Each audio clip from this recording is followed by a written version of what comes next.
আসসালামু আলাইকুম, welcome back to my channel. আজকে আপনাদের সাথে শেয়ার করব শাহি হালিমের ডাল মিক্স এবং স্পেশাল মশলার রেসিপি। অনেকের কমপ্লেইন থাকে তাদের ডাল মিক্স ঠিকমতো হয় না, হয় বেশি ঘন হয়ে যায়, না হয় পাতলা হয়ে যায়, মশলার স্মেল ভালো আসে না। এভাবে তৈরি করে দেখবেন ইনশাল্লাহ আপনাদের সমস্যার সমাধান হয়ে যাবে। চলুন দেরি না করে শুরু করা যাক। নিয়ে নিচ্ছি একটি বড় পাত্রে হাফ কাপ চাল, রান্নার চাল ব্যবহার করছি। এখন দিয়ে দিচ্ছি হাফ কাপ মসুর ডাল, দিয়ে দিচ্ছি হাফ কাপ মুগ ডাল, দিয়ে দিচ্ছি হাফ কাপ তুরের ডাল। এখন দিয়ে দিব মুগ বীজ হাফ কাপ। এখন দিয়ে দিচ্ছি 1 কাপ পরিমাণ গম, আরও হাফ কাপ ব্যবহার করব। এখানে গমের পরিমাণটা বেশি রাখতে হবে চাল ডাল সব কিছু থেকে। আমি আধ ভাঙা গমটা ব্যবহার করছি, আপনারা চাইলে নর্মাল গমটাও ব্যবহার করতে পারেন। ভালো করে চাল ডাল সব কিছু মিক্স করে নিচ্ছি। এখন একটি এয়ারটাইট বক্সে এগুলো সংরক্ষণ করব। হালিম বানানোর 4-5 ঘন্টা আগে এগুলো ভিজিয়ে রাখতে হবে, তারপর ব্লেন্ডারে ব্লেন্ড করে নিতে হবে আধ ভাঙা করে। চলুন এখন দ্বিতীয় ধাপে যাওয়া যাক। এখন আমরা তৈরি করব শাহি হালিম মিক্স মশলা। এটি আমরা বানিয়ে সংরক্ষণ করতে পারবো এয়ারটাইট বক্সে, অনেক দিন পর্যন্ত ভালো থাকবে এবং স্মেলও ভালো থাকবে।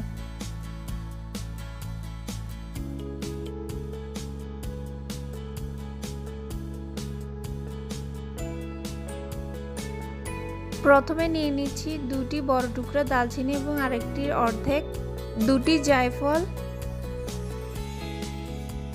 2 টেবিল স্পুন আস্ত জিরা,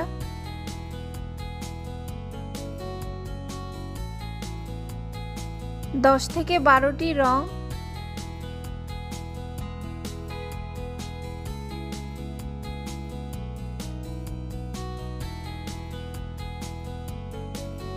দিয়ে দিচ্ছি গোলমরিচ আধা চা চামচ, মেথি দানা দিচ্ছি 1 চা চামচ,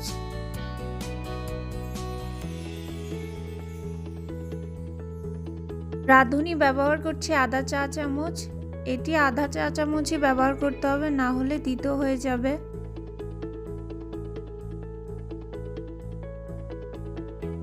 দিয়ে দিচ্ছি 4-5টি শুকনো মরিচ,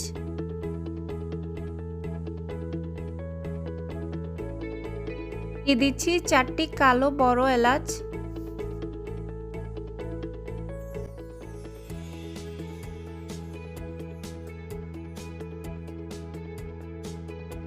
দিয়ে দিচ্ছি কালি জিরা 1 চা চামচ,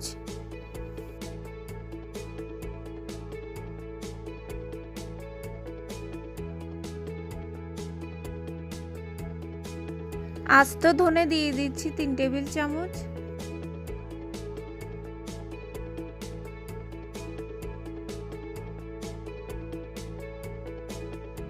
দিয়ে দিচ্ছি মৌরি 2 টেবিল চামচ,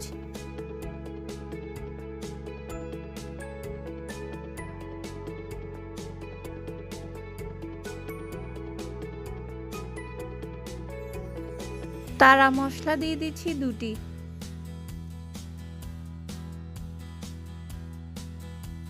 জয়ত্রী দিয়ে দিচ্ছি পুরো 1টি, সবুজ এলাচ দিয়ে দিচ্ছি 1 টেবিল চামচ,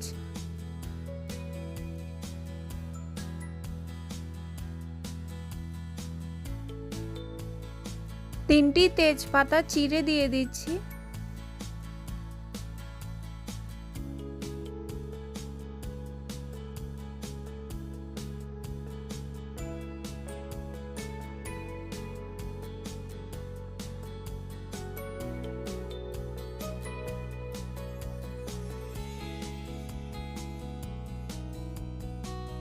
এখন একটি ফ্রাইং প্যানে কম আছে সবগুলো মশলা হালকা টেলে নিব 3 থেকে 5 মিনিট। বেশি সময় ধরে মশলা টালা যাবে না, এতে মশলা পুড়ে যেতে পারে এবং স্মেলও নষ্ট হয়ে যাবে।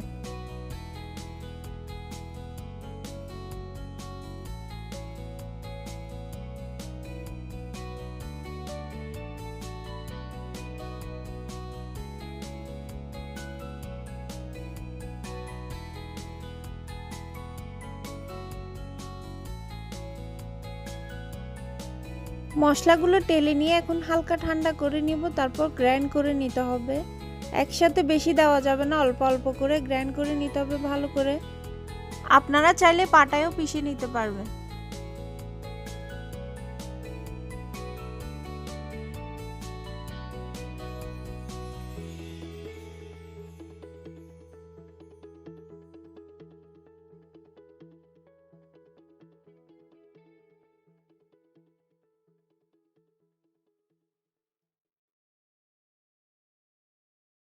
তৈরি হয়ে গেল আমাদের শাহী হালিম মশলা। এটা আমরা গরু মাংসও ব্যবহার করতে পারবো। এয়ারটাইট বক্সে 1 মাসের থেকে বেশি সংরক্ষণ করা যাবে। আশা করি ভিডিওটি আপনাদের সবার ভালো লাগবে। এর পরের ভিডিওটি হবে আমার শাহী হালিম তৈরি করার রেসিপি নিয়ে। ভিডিওটি শীঘ্রই আপলোড দিব আমার চ্যানেলে। আজকের ভিডিওটি যদি আপনাদের ভালো লেগে থাকে তাহলে লাইক দিতে ভুলবেন না এবং সাবস্ক্রাইব করতে ভুলবেন না।